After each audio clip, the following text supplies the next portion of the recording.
Gold trusted gold buyers మీరు తాకట్టు పెట్టిన బంగారాన్ని విడిపించి ఈ రోజు ఉన్న మార్కెట్ ధరకు కొనబడను.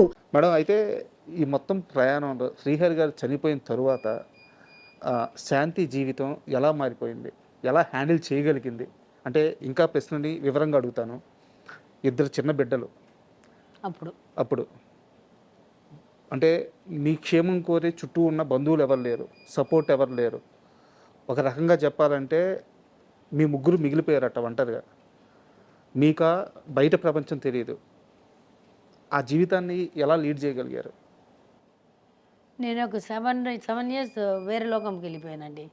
బయటికి రాలేదు. అర్థమవుతుంది అందరికీ. ఒకరోజు మా పెద్ద బాబు చిన్న బాబు వచ్చి కూర్చొని ఈ సోఫా మీదనే కూర్చొని, అమ్మ 7 years చూసావు, ఎవరైనా ఒక్క వాళ్ళు వచ్చి చూసారా మనల్ని? నువ్వు ఇన్నిసారి హాస్పిటల్లో ఉన్నావు, ఒక్క వాళ్ళు ఫోన్ చేశారా? సరే నువ్వు అక్కడ హాస్పిటల్లో ఉన్నావు, రాలేదు, ఓకే, కనీసం మాకైనా ఫోన్ చేసి బాబు తిన్నారా, ఏం చేస్తున్నారు, ఒక్క మాట అడగలేదు. నేను అట్లా చూస్తాను, మరి నువ్వు కూడా వెళ్ళిపోతావు ఎట్లమ్మా? ఒక్కసారి నా కంట్లో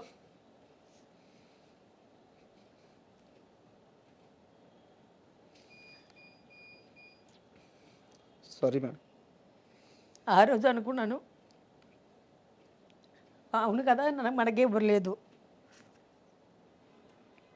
మనమే మన పిల్లల్ని చూసుకోవాలి. ఆ రోజు నుంచి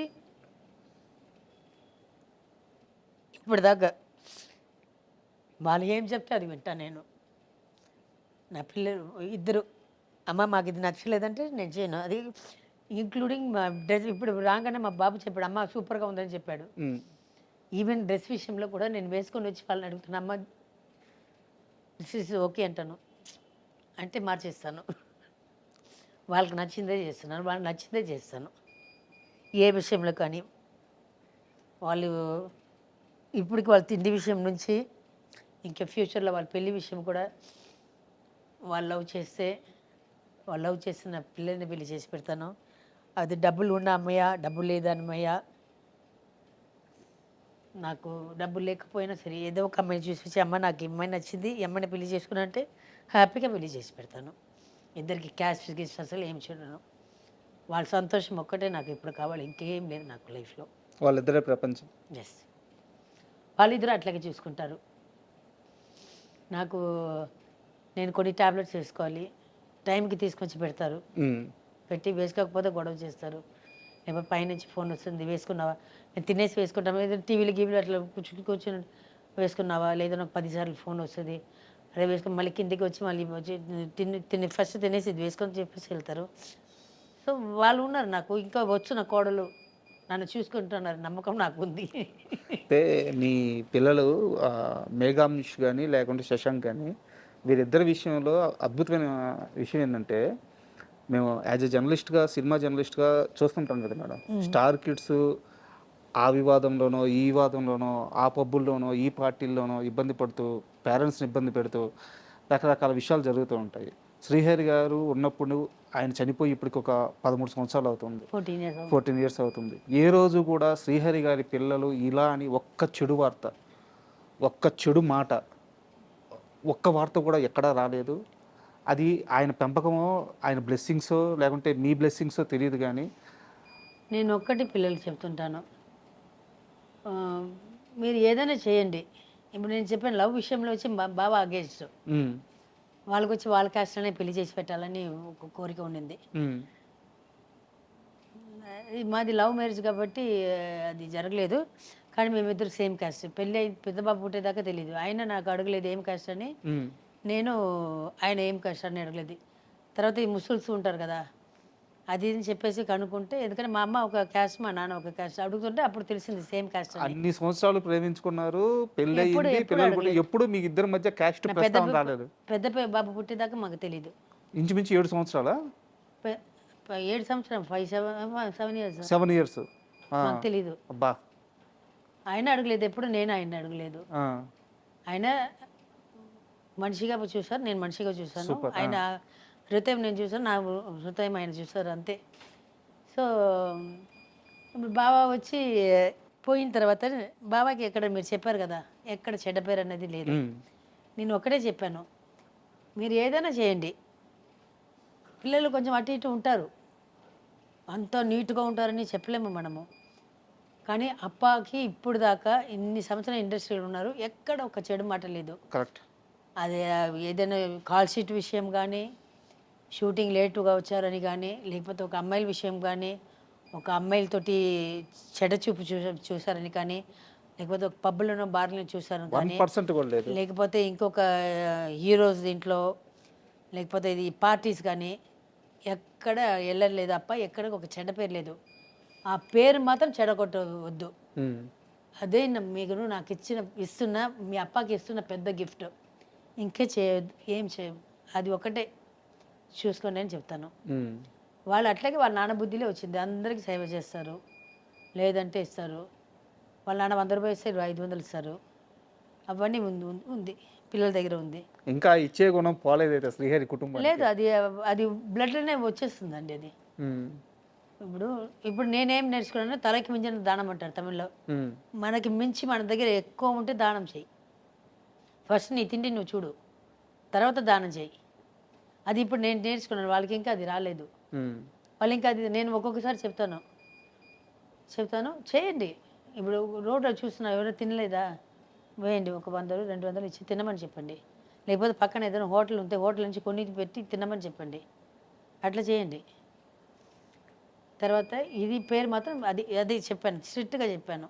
ఆ పేరు చెడ్డ పేరు మాత్రం తెచ్చుకుంటే అప్ప ఆత్మ శాంతి అవ్వదు. ఎందుకంటే నాకు ఇప్పుడు దాకా ఇండస్ట్రీలో ఎప్పుడు దాకా ఒక్క చెడ్డ పేరు రాలేదు. నేను యాజ్ ఎ డాన్స్ హీరోయిన్స్కే ఇంత గాజిప్స్ రాసేస్తున్నారు. యాజ్ ఎ డాన్సర్ ఇప్పుడు దాకా నాకు ఎక్కడా లేదు. నేను తమిళ్లో కానీ కన్నడలో చేశాను, మలయాళం చేశాను, 7 లాంగ్వేజెస్ చేశాను.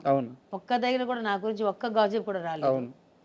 ఒకటి మాత్రం ఒక అతను రాశాడు, స్కార్పియన్ ఏమంటారు, స్కార్పియన్ తేలు కొడితే ఎగురుతాం కదా, అట్లా డాన్స్ చేసేది అమ్మాయిని ఒక అతను రాశాడు. అతనికి ఇంటర్వ్యూ ఇవ్వలేదని అది ఒక్కటే వచ్చింది నా గురించి. ఇంకా అస్సలు విమర్శ అది ఒక్కటే వచ్చింది. కానీ మేడం ఎలాగో శ్రీహరి గారి బిడ్డల ప్రస్తావన వచ్చింది, మీ బిడ్డల ప్రస్తావన వచ్చింది కాబట్టి మాట్లాడుతున్నారు. కాబట్టి ఒక ప్రశ్న, మీకు ఇష్టమైతే సమాధానం చెప్పండి, లేదంటే అవాయిడ్ చేసేద్దాము. వాళ్ళిద్దరిని చూస్తుంటే శ్రీహరి గారిని మళ్ళీ చూసినట్టు నా ఎత్తు కానీ ఆ బాడీ కానీ, ఆ వారసును చూసుకోవడానికి ఆ ఇంటి నుంచి ఆ బంధువులు వస్తుంటారా లేదండి, ఎవరు రాలేదండి ఇప్పటికీ. ఒక్కసారి వచ్చారు, అది ఎప్పుడో మాలో ఏదో ఒక ఫంక్షన్ జరిగింది, అడవి భోజనంది, అది అయిపోయింది. ఒక 5-6 years అయింది అనుకుంటాను. ఇక్కడెక్కడ ఒక దీంట్లో పెట్టి అడవి భోజనం అని ఇక్కడెక్కడ ఒక హోటల్ ఎక్కడ ఒక దగ్గర పెట్టారు. అప్పుడు మాత్రం సార్ వాళ్ళ అమ్మ వచ్చింది.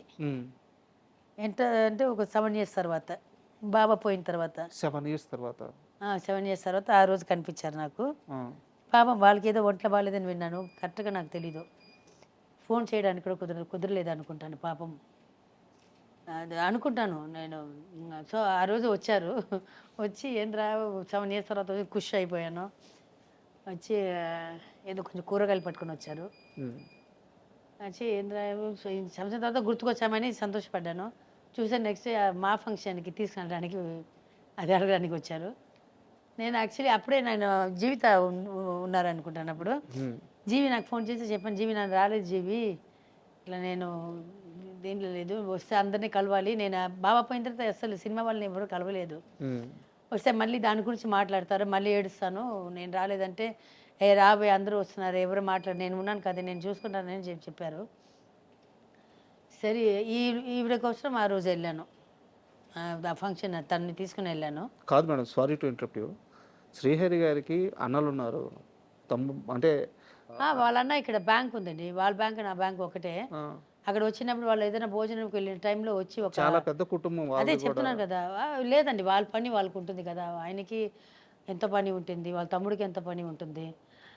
మనం ఇప్పుడు నేను కూడా చూడండి, ఇప్పుడు మీరు అడిగితే ఏదో తెలియక పిచ్చిదని ఎలా అని చెప్పేసాను. ఇప్పుడు చూస్తే పచ్చడి పెట్టాలి అని తెలియకుండా చెప్పేసాను అని అనుకున్నాను. అట్లే ఏదైనా పని ఉంటుంది. నేను మీకు మాట ఇచ్చాను కాబట్టి ఇక్కడ కూర్చున్నాను, వాళ్ళకి అది లేదు కదా. జీవితాన్ని చాలా లైట్ తీసుకున్నట్టున్నారు. అంతే అండి, లైఫ్ అంతే. వాళ్ళ పని వాళ్ళకు ఉంటుంది. ఇప్పుడు వాళ్ళు వచ్చి చూస్తున్నారంటే నాకు వచ్చేది ఏం లేదు, నథింగ్ ఇస్ గోయింగ్, ఎంజాయ్ చేసేది హ్యాపీనెస్ గివ్నెస్ అసలు ఏం లేదు. వస్తే వాడు వంట చేసి పెట్టాలి, కర్మ నాకు అది అది ఒకటి టైం వేస్ట్ అవుతుంది. సారీ అండి. అంటే ఎప్పుడైనా 7 years తర్వాత వచ్చారంటే ఖుషి అయ్యాను. ఆ రోజుకి వచ్చారు, మళ్ళీ అప్పటి నుంచి అయిపోయింది, 6 years అయిపోయింది, 14th year వచ్చింది, ఇప్పుడు దాకా ఎవరు రాలేదు. కనీసం ఫోన్ కూడా లేదండి, not in my single phone. నేను దగ్గర ఇప్పుడు ఒక 3 months కూడా బ్యాక్ కూడా ఏఐజీలో ఉన్నాను, ఏఐజీ హాస్పిటల్లో ఉన్నాను. వాళ్ళ తమ్ముడు పిల్లలు వస్తారు ఇక్కడ, వాళ్ళు చెప్పరా వెళ్ళి ఇట్లా పిన్ని అక్కడ ఉందని, కనీసం ఒక ఫోన్ చేసి అడగలేదు. మా పిల్లలు ఉన్నారు చూసుకుంటారు, పాపం వాళ్ళ పిల్లలకి వంట చేయాలి, అది ఇది వాళ్ళ బిజీలు వాళ్ళు ఉండి ఉంటారు. ఓకే, మీకేం మేడం బంగారు లాంటి కొడుకులు ఇద్దరు ఎక్కువ వచ్చారు. అదే నా పిల్లలు ఉన్నారు నా పక్కన, మీకున్నారు, నా పిల్లలు ఉన్నారు, తర్వాత నా అల్లుడు ఉన్నారు అబూబకర్ అని, మెడ్రాస్ నుంచి వచ్చారు, వాళ్ళు ఉన్నారు. అండ్ ఇక్కడ నేను గమనించింది ఏంటంటే శ్రీహరి గారికి ఎవరైతే అప్పటి మేకప్ ఆర్టిస్ట్ ఉన్నారో ఆయన ఇప్పటికీ మీ కుటుంబాన్ని అలాగే కాసు. ఆయన మేకప్ మ్యాన్ కాదండి, మేడం ఆయన మా పిల్లలకి బాబాయ్, నా తోడు పుట్టిన అన్నానికి సమమం ఆయన, భాస్కర్ రెడ్డి. బాబా పోయినప్పటి నుంచి 14th year, దానికి ముందు ఒక 30 years పెట్టుకుంది, 42 years నుంచి మా ఇంటికి ఒకటే మనిషి ఆ భాస్కర్ రెడ్డి, మా ఆయన మేకప్ మ్యాన్. తర్వాత బాబుకి చిన్న బాబుకి వచ్చి ఫస్ట్ 2 సినిమాలు ఆయనే చేశారు. ఇప్పుడు నేను ఒక తమిళ సినిమా ఒకటి చేశాను, తనకి అతనే మేకప్ మ్యాన్. మా ఇంట్లో ఏదైనా అన్నా మా ఇంట్లో నీళ్ళు రాదంటే నాకు తెలీదు, వెంటనే భాస్కర్ నాకే ఫోన్ చేశాను, అన్నా పైపులో నీళ్ళు ఇది కొంచెం టూ మచ్. నేను భాస్కర్ నాకు ఫోన్ చేస్తే వెంటనే అక్కడి నుంచి పంపిస్తారు, మనిషిని పంపిస్తారు. అంటే ఈచ్ అండ్ ఎవ్రీథింగ్ వచ్చి భాస్కర్ రెడ్డి అన్న చూసుకుంటారు. నేను చెప్తే శ్రీహరి లేని లోటు అది వచ్చి పిల్లలకి నాకు ఒక పెద్ద మనిషిగా, ఒక తండ్రి స్థానంలో ఉండి, నాకు తండ్రి స్థానంలో ఉండి, మొత్తం అన్నాను ఒక మాట చెప్తే చాలు, ఏదైనా సరే. అక్కడ భాస్కర్ నా వైఫ్ కూడా, అమ్మ మీ ఇంటికే వచ్చారమ్మా అంటుంది, కొంచెం ఒక 5 నిమిషాలు లేట్ అయిందండి, వెంటనే ఫోన్ చేస్తాను. వాళ్ళ వైఫ్ వస్తే అడుగుతాను, ఏంటి అమ్మా ఇంకా రాలేదు అంటే, అమ్మ మీ ఇంటికి బయలుదేరి 5 నిమిషాలు అయిందమ్మా వచ్చేస్తారమ్మా. 40 ఏళ్ళ ఈ ప్రయాణం, ఇది రక్త సంబంధం కాదు కానీ అంతకు మించిందిలాగా ఉంది ఇది. ఈ రోజుల్లో ఎక్కడ మేడం అలాంటి మనిషి దొరకడం? అవును, అంత అది ప్రేమ అంటే. ఏమి ఎదురు చూడరు ఆయన. ఇప్పుడు అక్కడి నుంచి వస్తున్నారు, మనం ఇప్పుడు చోటకి ఇప్పుడు పొలంకి వెళ్తున్నారు, ఇక్కడ నుంచి వెళ్ళడానికి పెట్రోల్కో డీజిల్కో అవుతుంది కదా, ఆ డబ్బు కూడా తీసుకోరండి ఆయన, తీసుకోరు. అది శ్రీహరి గారి మీద ఉన్న ప్రేమ ఎలాగా ఉన్నాను. అవును, శ్రీహరి గారి మీద ఉన్న ప్రేమ, మా ఫ్యామిలీ మీద ఉన్న ప్రేమ, మా మీద ఉన్న అభిమానం, ప్రేమ అన్నీ. శ్రీహరి గారు చనిపోయిన తర్వాత చాలామంది ఏంటంటే ఆయన జాండీస్ వల్ల చనిపోయారని చెప్పేసి చాలామంది మాట్లాడారు. కానీ నిజానికి మీరు మాట్లాడేటప్పుడు చాలా ఇంటర్వ్యూలో జాండీస్ వల్ల కాదు, జాండీస్ అప్పటికే తగ్గిపోయినాయి, హాస్పిటల్లో చేసిన ట్రీట్మెంట్ వల్ల చనిపోయారు అని చెప్పేసి చెప్పారు. మీకు కావాలంటే ఇక్కడ కిమ్స్ హాస్పిటల్ వెళ్తే ఆయన ఇది ఇస్తారు, మీరు డౌట్ ఉంటే ఆయన జాండీస్ తగ్గిపోయిందా లేదనేది కిమ్స్ హాస్పిటల్ రిపోర్ట్స్ చూస్తే తెలిసిపోతుంది. తర్వాత బాంబేలో వెళ్ళినప్పుడు అక్కడ ఇప్పుడు దాకా మాకు రిపోర్ట్స్ రాలేదు, ఇవ్వలేదు.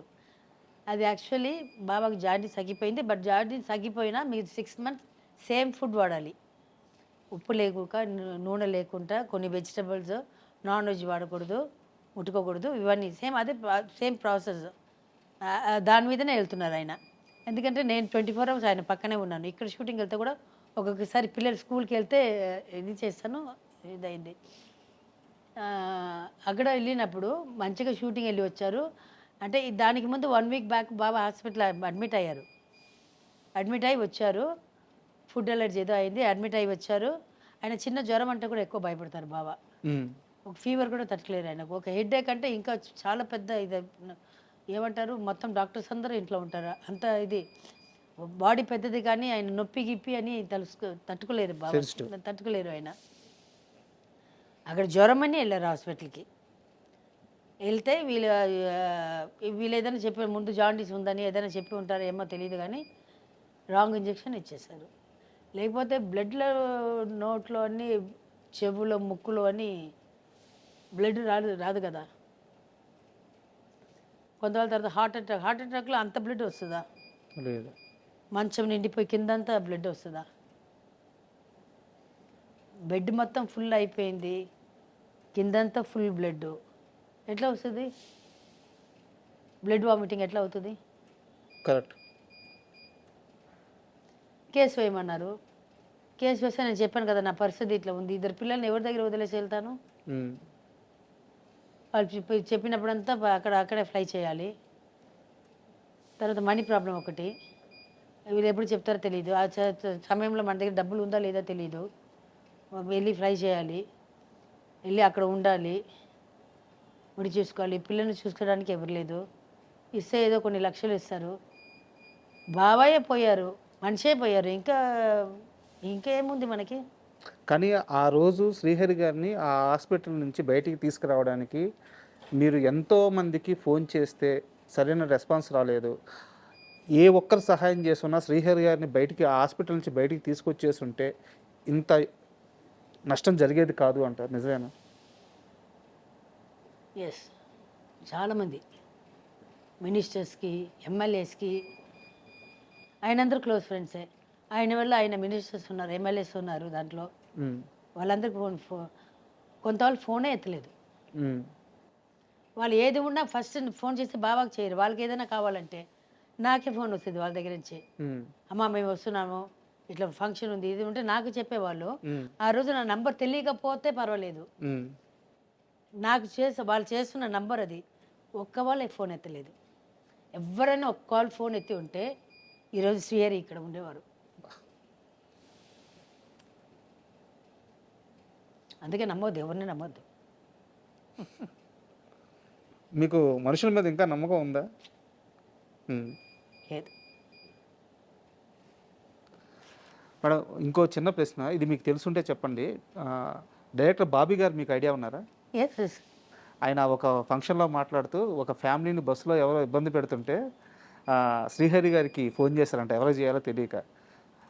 హైదరాబాద్కి బస్సు వచ్చే లోపల ఈయన వెళ్ళి అక్కడ జిప్ హైదరాబాద్ పంజగుట్ట దగ్గర బస్సు దిగంగానే వెళ్ళి పట్టుకొని వచ్చేసారు. మీకు ఇన్సిడెంట్ తెలుసా? 2 ఇన్సిడెంట్ ఉందండి. ఒక పెద్ద మనిషి వాళ్ళ ఇంట్లో నుంచి ఎవరో పారిపోయారు. మొత్తం అందరూ